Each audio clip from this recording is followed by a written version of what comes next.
Père, reçois la gloire dans le précieux nom de Jésus. En ce moment où ta grâce surabonde sur l'univers que tu as créé, particulièrement sur la terre où vivent les hommes. Nous, ici, en ce lieu dit de Beraka, tu nous as réunis par ta grande miséricorde afin de nous confier la feuille de route du passage de l'année qui s'achève tout à l'heure et de l'entrée de la nouvelle année avec des nouvelles instructions pour ceux qui auront la grâce d'y faire part.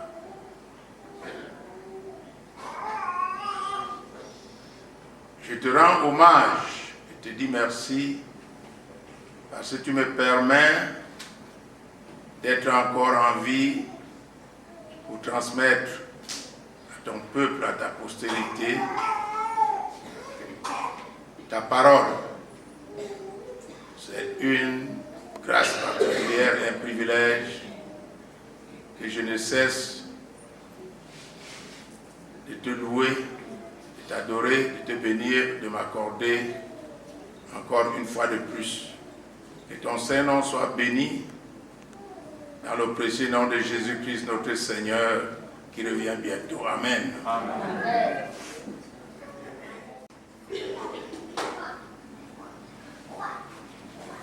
Je suis votre serviteur. Certains me connaissent, d'autres ne me connaissent pas. D'autres sont nés sous mon ministère. D'autres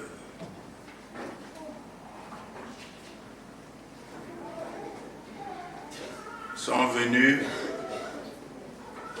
quand je suis déjà vieux. D'autres, je les ai trouvés quand j'étais encore jeune. Mais la grâce que Dieu a fait de moi, c'est que d'habitude, je ne rends pas beaucoup de témoignages dans le sens que les hommes appellent témoignage. Parce que ma vie doit être le témoignage. Parce que je vis au milieu de vous. Donc, chacun, ma vie doit le toucher. De par le ministère que Dieu m'a confié, l'enseignement que Dieu me donne de vous prodiguer, les instructions, les conseils et ma façon de vivre aussi. Donc, celui qui aime Dieu, qui craint Dieu, peut à travers ma vie s'adapter aussi à ce Dieu que j'adore ou le fuir parce qu'il trouve que ça ne vaut pas la peine de suivre ou d'adorer le même Dieu que j'adore.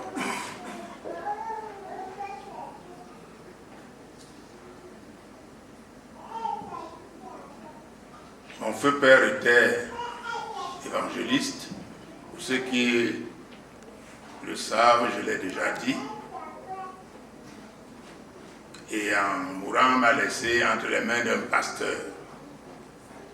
Mais moi, j'ai grandi dans la rue. Vous voyez, il me laisse chez un pasteur, mais je grandis dans la rue. Et c'est de la rue où le Seigneur m'a trouvé pour faire de moi ce que vous voyez devant vous. C'est un miracle, non? Pourquoi je dis si quelqu'un me regarde, s'il veut craindre Dieu, il craindra Dieu. Mais s'il est destiné à l'enfer, il ira en enfer.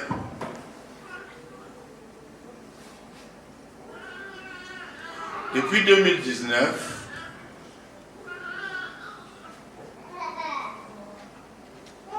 où j'ai pas compris la volonté de Dieu par rapport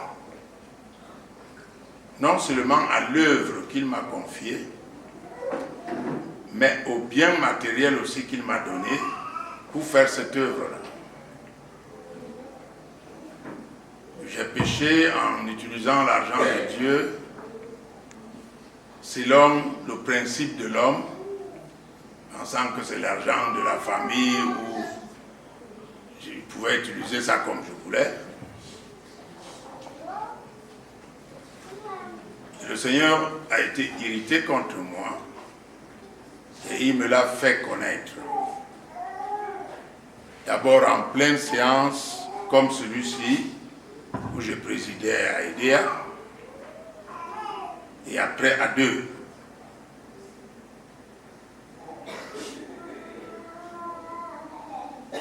Il a dit qu'il devait me châtier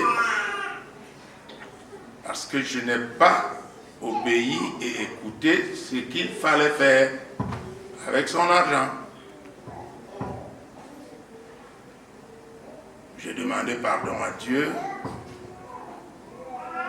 J'ai pleuré devant Dieu. Le Seigneur m'a pardonné. Notre Dieu pardonne toujours. Mais les conséquences suivent toujours. Le pardon avec les conséquences. Et c'est ce que je vous enseigne.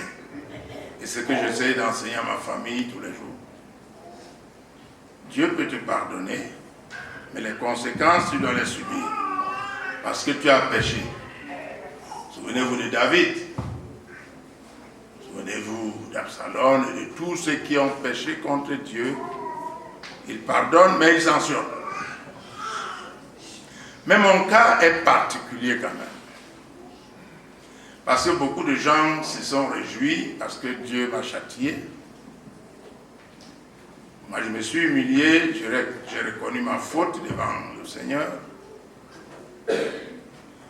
Dans cette aventure avec mon Père Céleste,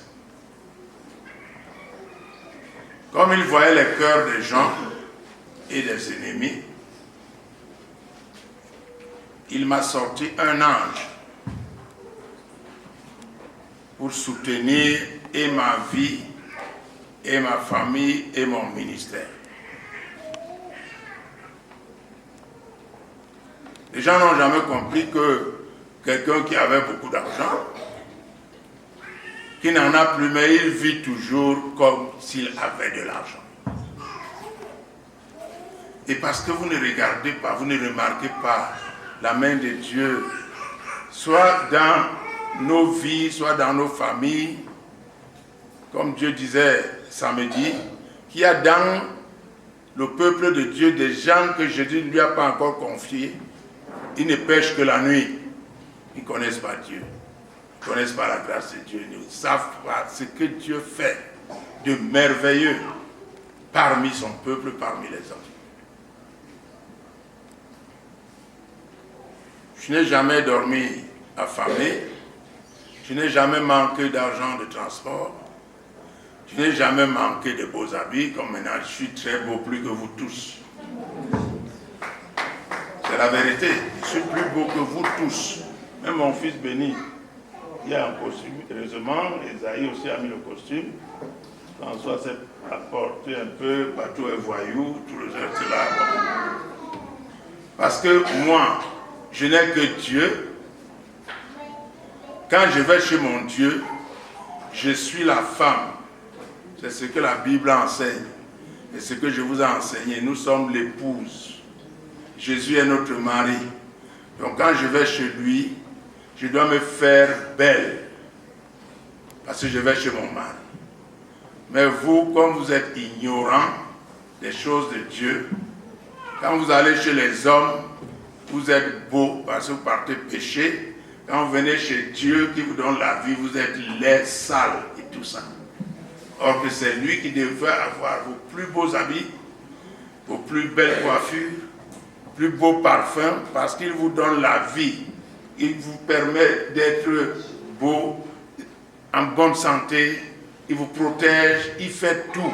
C'est lui.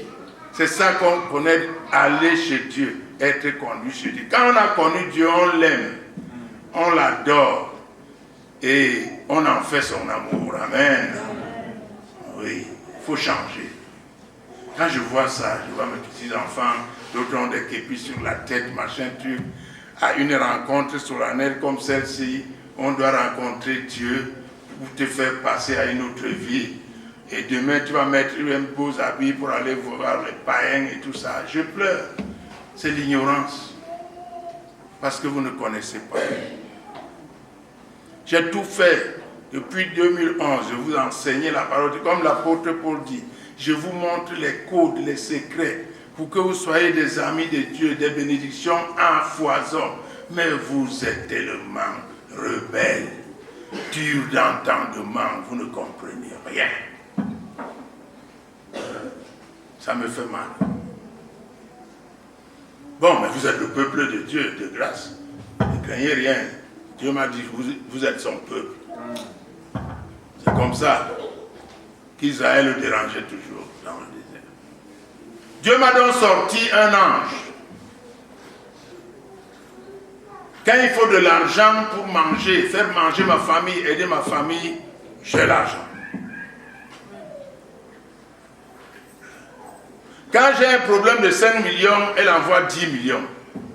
J'ai un problème d'1 million, elle envoie 3 millions. J'ai un problème de 100 000, elle envoie 500 000.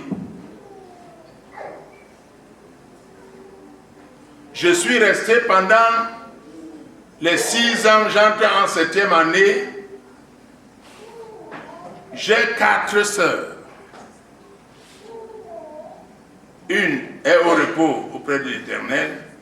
2 sont dans vos histoires que vous appelez la France. Mais il y a une. Ce n'est pas ma sœur, parce que si elle était comme les autres sœurs, elle ne ferait pas ce qu'elle fait pour moi. C'est un ange de l'Éternel. Parce que pour être sensible à l'Esprit de Dieu, il faut dormir avec Dieu, se réveiller avec Dieu. Parce que dans ce monde-ci, dans cette vie, l'argent divise les foyers, tue les gens, sépare les amis, détruit les églises. Mais elle, l'argent, elle hait l'argent. Quand elle a l'argent, elle jette l'argent. Cette femme de Rose Bigla, elle jette l'argent. Je dis quand j'ai besoin, pas que je dis, c'est Dieu qui lui dit. Dieu l'a suscité parce qu'il savait que les gens allaient se moquer de moi. Si j'ai demandé une fois ou 2 fois, je ne sais pas. Mais tous les autres fois, les millions qu'elle envoie, soit pour payer le matériel comme ça, pour soutenir l'œuvre, ça, je ne compte pas. Mais ce qui entre dans ma vie et celle de ma famille, ça pouvait construire un immeuble de 10 étages au Cameroun. Et quand j'ai fait l'accident, le premier accident où le diable voulait m'enlever dans le taxi, elle a paniqué. Vous savez, j'ai été hospitalisé, j'avais les verres partout.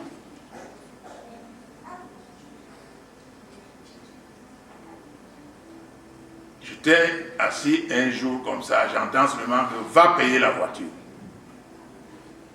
Moi, je voulais un taxi. Je n'ai jamais demandé la voiture. Mais Dieu lui a dit, paye la voiture à mon serviteur. Et elle a payé la voiture avec laquelle je roule aujourd'hui. Elle a envoyé 4,5 millions pour une voiture. Et la voiture est dehors.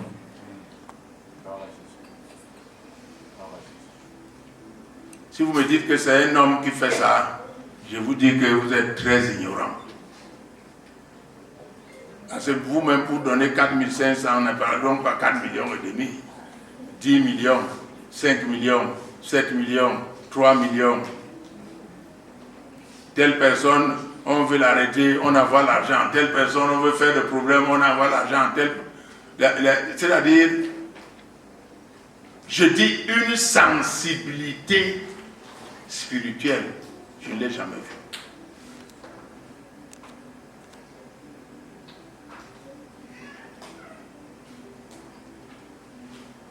Je suis à la 7e année où je suis en train de prier le Seigneur. s'il peut m'accorder la vie, le passage de la mer Rouge tout à l'heure, pour que mes ennemis se noient dans la mer Rouge et moi je passe. Je n'ai jamais manqué de rien à cause de cet ange que Dieu a mis dans mon service, soutenir mon œuvre, soutenir ma vie, soutenir ma famille, soutenir l'œuvre que nous faisons. Et vous êtes tous témoins. Il y en a même beaucoup parmi vous. Je ne suis pas là pour parler des autres. Mais le Seigneur m'a dit ce soir de le dire. Parce que je ne suis pas quelqu'un qui fait le témoignage comme vous. Il m'a dit de le dire, de le déclarer. Alors j'ai préféré le déclarer parce que le message qui va suivre est conforme. Dieu ne parle pas en vain.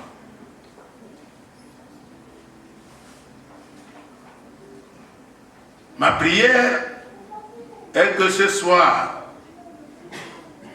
si Dieu agrée nos prières tous ensemble, y compris la mienne, et que Jésus nous fasse traverser de l'autre côté, que les bénédictions qui s'attachent à ceux qui écoutent et obéissent à la voix de Dieu soient en partage à Rose Pigla qui est en France. Pitec. Que Dieu se souvienne de cette obéissance infantile qu'elle a pour les choses de Dieu, pour la gloire de Dieu, pour le service de Dieu. Car c'est des événements et des choses qu'on compte par millénaires pour dire que tel avait fait, tel avait fait, tel avait fait. Elle a donné sa maison à un pasteur et à sa femme pendant 15 ans. Ils ont détruit et elle a fermé la bouche. Une maison avec tout dedans, 15 années, ils ont tout détruit. Elle a fermé la bouche. C'est pas parce que elle est, mais c'est un don, c'est une grâce. Et tout le monde peut avoir cette grâce. Ça dépend du cœur que Dieu t'a donné. Amen. Oui. Ça dépend de ce que Dieu voit que tu as par rapport aux autres. C'est-à-dire, cette sensibilité-là. Quand tu vois un enfant qui passe, tu te sens mal par rapport à l'habit qu'il porte. Tu vois tel frère, tu sens mal par rapport à sa façon de rire, s'il rit jaune ou bleu. C'est-à-dire, Dieu regarde. La Bible dit que l'œil de Dieu tourne sur la terre pour regarder celui dont le cœur est tout entier vers l'Éternel. Et Dieu donne à cette personne des multitudes de richesses pour travailler en lieu et à sa place. Parce que Dieu peut faire un vent, tout le monde reçoit. Mais il préfère travailler avec les hommes et les femmes qu'il a connus avant la fondation du monde. Je vais vous dire un secret. Peut-être que vous le connaissez, peut-être que vous ne le connaissez pas. Jésus-Christ, en venant dans le monde, avait la liste de tout ce que Dieu a connu avant la fondation du monde pour les sauver. Ne pensez pas qu'il a fait un travail à tâtons, non. Comme Paul disait que si Dieu a laissé que d'autres le voient à tâtons et pendant... Non. Jésus avait la liste complète parce que tout cela était écrit dans le livre de vie. Parsemé dans l'univers et dans le monde, il est venu chercher ceux qui étaient perdus partout. Mais tous sauvés avant la fondation du monde. Dieu utilise donc il n'est pas désordonné, il utilise que ces éléments qu'il a connus. C'est pour ça que quand quelqu'un croit, les gens pensent que c'est parce que le prédicateur est tellement fougueux. Non! C'est juste que Dieu t'a fait grâce, il t'a donné la parole qui doit entrer dans la conscience qui était morte et boum, ça réveille, il croit.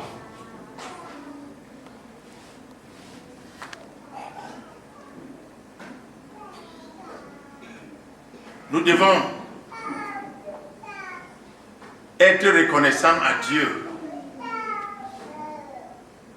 de ce qu'il nous a choisi, nous, les rejetés, de nos familles, de la société, de partout, les sans-voix, les orphelins, les veuves, les malades, les voleurs, les adultères, les escrocs, les nangaboko, tout ce que les gens ont méprisé là. On dit, hé, toi là-bas. C'est là où lui a jeté son dévolu pour confondre tous ces grands-là.